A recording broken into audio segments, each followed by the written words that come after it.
This is a bushingfix.com installation video for the SB1Kit, which fits the Saab 9.5 with the oval-shaped cable end. After you access your shift cable end, you'll want to remove all of the old bushing from the cable end. You'll want to locate the end of the new bushing, which has the ball in it, and you'll want to align it appropriately with the shift cable opening and nosedive it into place.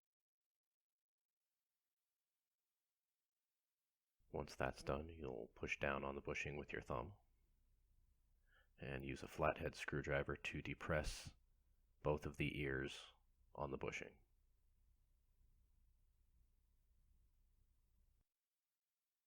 And after you've got the ears depressed, you'll put the screwdriver in the slot and the bushing will go in most of the way at that point. You'll need to flip it over and place the bushing on a hard surface and use the screwdriver to press the cable end down the rest of the way onto the bushing.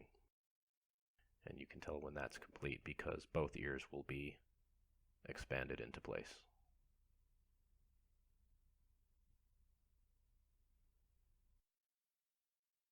Find the grease packet that's included in your kit and apply a small amount of grease to the ball on the shift lever.